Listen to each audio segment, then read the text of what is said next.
viejo mueble de madera que sostiene una consola analógica.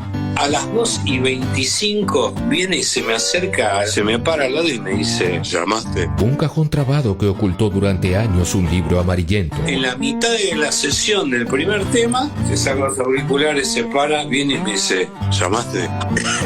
Estoy acá tocando con vos al lado del estudio, ¿cómo hago? Escritas entre el olor a celulosa en descomposición, ¿Llamaste? surgen las anécdotas imprecisas sobre el rock and roll. Llegó todo que parecía ser lo que parecía fábrica de velitas.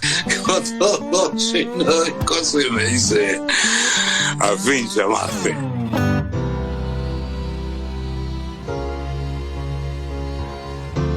Este disco que empieza a sonar ahora es de 1971. Nosotros teníamos Menos 4. Todavía éramos ni proyecto, me parece. Sí. ¿No? No existíamos ni como espermatozoides. No. Pero David Bowie ya tenía una carrera. Una carrera que estaba ahí todavía. Estaba ahí, viendo para dónde disparar. Mirando cómo algunos tipos que habían estado en la misma línea de largada que él, como Mark Bolan y Elton John, ya empezaban a encontrar los pasadizos que los iban a llevar a ser estrellas eternas. Mark Bolan, bueno, después moriría joven, pero Elton John encontró el pasadizo hasta el día de hoy. Y David Bowie estaba ahí y no quería quedarse atrás. Y esta canción, que era la que abría el álbum Hunky Dory, tuvo bastante que ver. Uh-huh. Y tiene una historia interesante atrás. Él sentía que la música que estaba empezando a hacer era como medio rebuscada y quería hacer algo más de consumo inmediato, que tuviera un impacto cercano a primera oída. Uh-huh. No que fuera un disco que tuviera que escuchar 20 veces para tratar de descifrar qué mierda estaba pasando en el álbum. Dijo, me parece que la música, tanto lo que estaba haciendo Mark Bolan como Elton John y algunos otros, era, más directo. Dice, no, busquemos así, sobre todo para ensanchar la base de la pirámide de gente que escuchaba a David Bowie. Cuenta él en una entrevista del año 2003, dice, a comienzos de los 70, realmente empezó a armarme el rompecabezas. Se me empezó a armar el rompecabezas a mí, sobre qué era lo que me gustaba hacer. Yo había ido a mi primera gira por Estados Unidos y ahí tuve una percepción nueva sobre cómo componer una canción. Y era sobre el choque de estilos. Entendí que la cosa era a través del choque de estilos. Me di cuenta que no podía yo convertirme en un artista que fuera esclavo de un género. No podía ser un artista de R&B, no podía ser un artista folk. Tampoco tenía ningún motivo para hacerlo, para entregarme a un solo género. Pero sí me di cuenta que mi verdadero estilo era la idea de agarrar un poquito de Little Richard, un poquito de Jacques Brel y remezclarlo con Velvet Underground. Lo que podía salir de ahí era algo que nadie sabía cómo iba a sonar y que nadie estaba haciéndolo, por lo menos no de la misma manera que yo lo tenía pensado. Entonces, con esa premisa empieza a componer este disco, Hunky Dory, que abre con esta canción, Changes,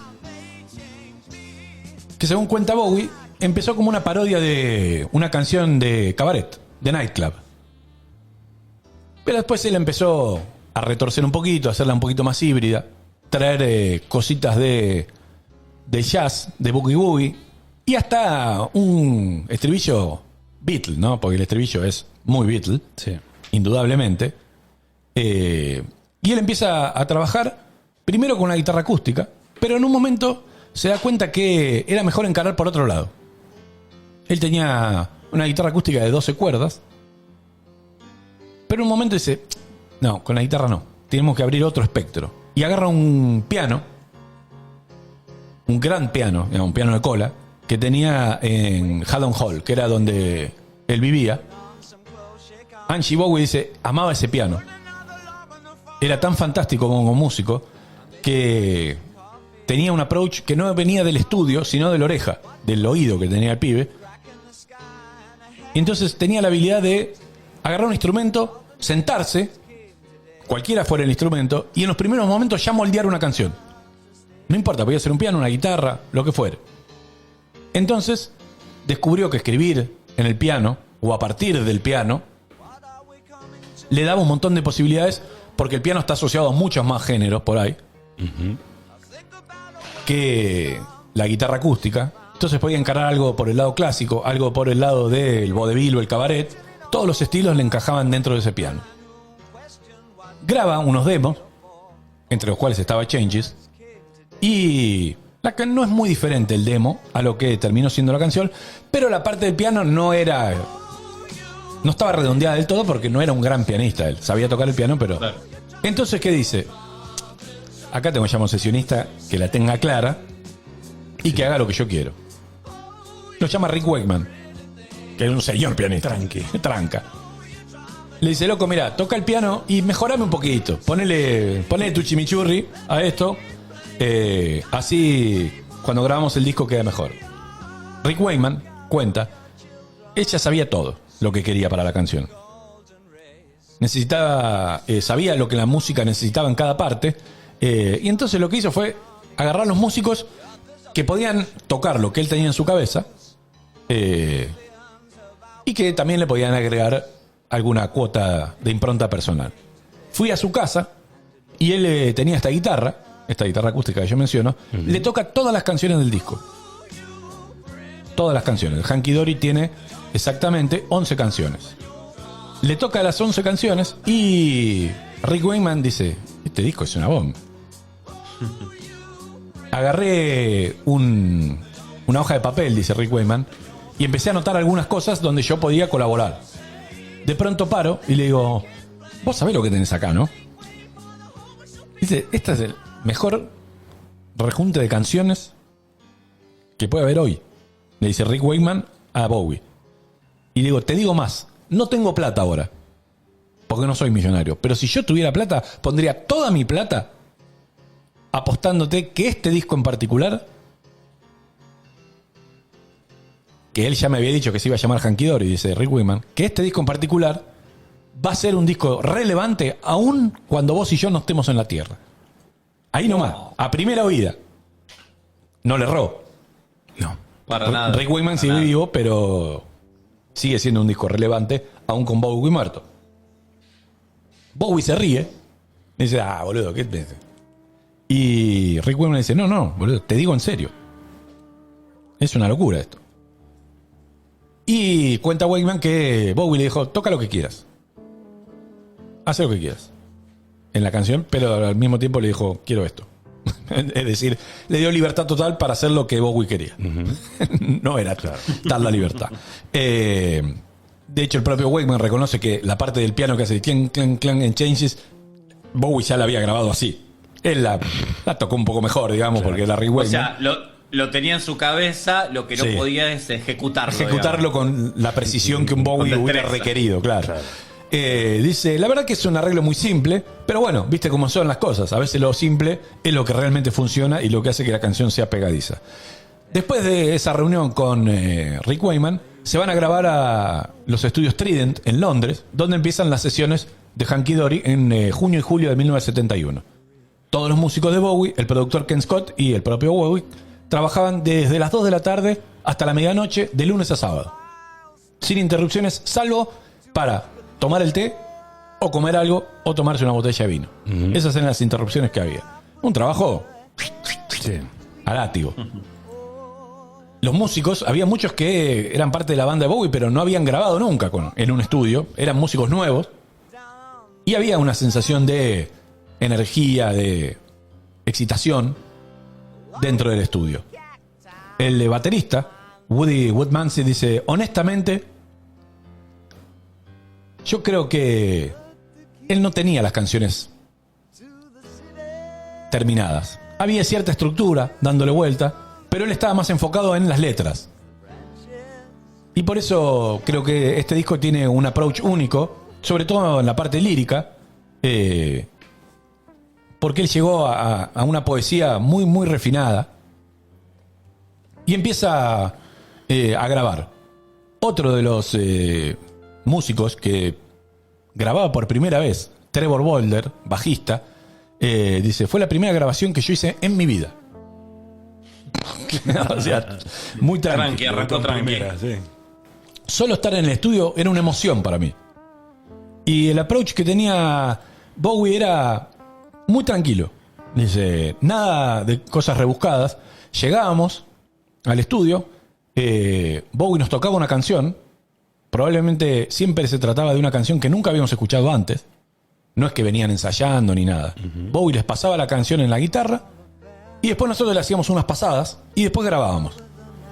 No había tiempo de pensar qué ibas a tocar, qué arreglo ibas a hacer. No había tiempo de sobrepensar las cosas. Tenías que estar ahí en el momento, tac. La mayoría de las veces era una situación que te comía un poco los nervios. Porque había cierta sensación de urgencia y decir, no le podemos errar. Claro. Porque este chabón quiere que esto suene perfecto, pero a la vez no quiere 25 tomas de cada canción. Claro. Porque el chabón les dejó muy claro, yo quiero capturar la energía de lo que está pasando en este momento, que estamos haciendo equilibrio en el filo. Esa energía la quiero en el disco. Había mucha presión, dice Woodmansey otra vez, porque cada toma tenía que salir perfecta. No quería hacer más de 3 tomas por tema, Bowie. Prácticamente todos los tracks del disco los grabamos a primera, segunda y tercera toma. Generalmente la que quedaba era la del medio, la segunda. Y él tenía la última palabra cuando decía, esta es la que va, esta está bien, chau, pasemos a otra. O sea, ¿cómo se tomas. repite en los artistas que venís relatando eso de que tienen en la cabeza y es muy difícil transferirlo? Sí. Todo como medio ya lo tienen imaginado, ¿no? Es sí, acá. Sí. Esa cabeza es increíble. Sí, y sabiendo cómo tiene que sonar una canción que no está arreglada, no está armada, que no está ensayada. terminada, claro. Y al mismo tiempo decirle a los chabones, tenés 3 tomas para hacerla. No le puedes cerrar, son 3 penales. Podés cerrar uno, pero 2 tenés que invocarlo. En enero de 1972, Changes sale cortado como single y es un desastre. En Inglaterra no llega a rankear y en Estados Unidos llega solo al puesto 66, pero, curiosamente, se convierte en un caballito de batalla de las radios FM de Estados Unidos, que empiezan a hacerlo sonar. Eso hace que Bowie también lo toque sin parar en sus shows en vivo. Y obviamente, como era Bowie, iba cambiando los arreglos en vivo en cada show o en cada gira, iban modificándose los arreglos. Y si bien el disco no había tenido el arranque que todo el mundo esperaba y que el propio Bowie esperaba, sí empezó a calar en los fans. No tanto en los rankings, no tanto en las megaventas, pero sí empezó a conectar con los fans. La canción después, con el correr de los años, se convierte casi en un himno de juventud, ¿no? De aceptar el cambio, decir, bueno, sobre todo se utilizó en varias películas, cuando llega el momento, ¿viste?, de cambiar de vida o decir adiós, o del adolescente que abandona la casa de los padres y acepta los cambios. Sí. Incluso ha sonado hasta en películas de animación, ¿no?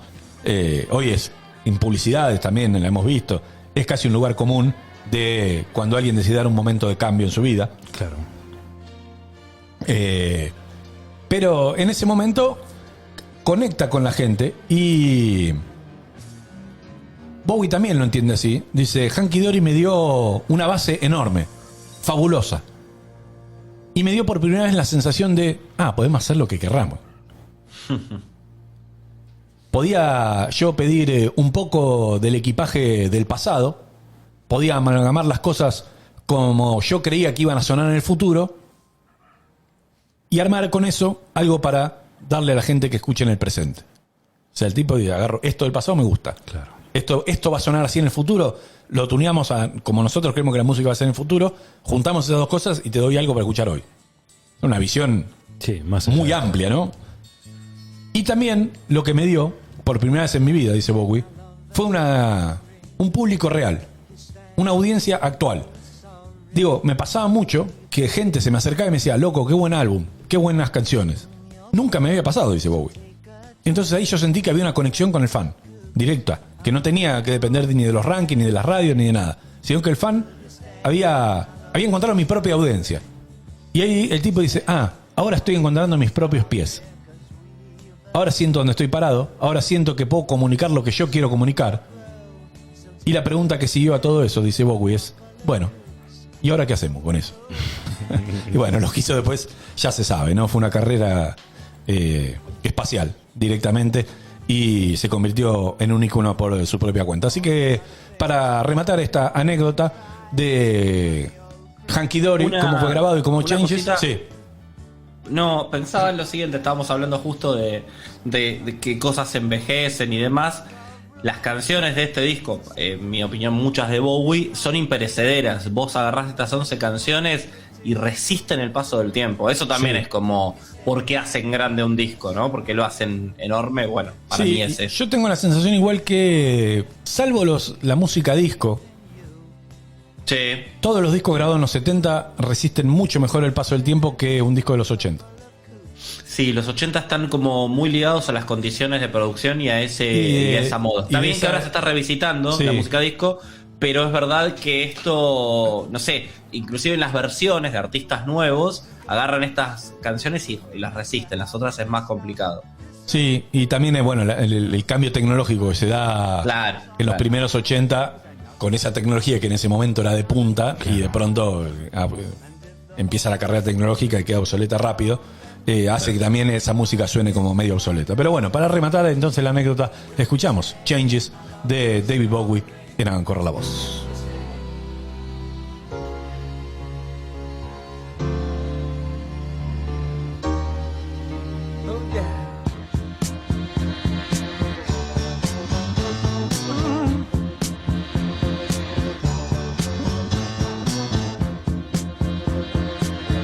Still don't know what I was waiting for, and my time was running wild, a million dead-end streets, and every time I thought I got it made, it seemed the taste was not so sweet. So I turned myself to face me, but I've never caught a glimpse how the others must see the faker. I'm much too fast to take that test. Changes. Turn and face the strain. Changes. Don't wanna be a richer man. Changes. Turn and face the strain. Changes. It's gonna have to be a different man. Time may change me, but I can't trace time.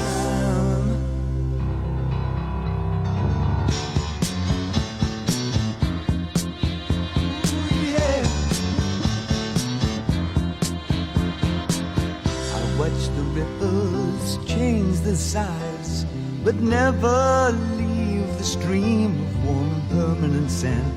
So the days float through my eyes, but still the days seem the same. And these children that you spit on as they try to change their worlds are immune to your consultations. They're quite aware of what they're going through. Changes. Turn and face the strain. Changes. Don't tell them to grow up out of it. Changes. Turn and face the strain.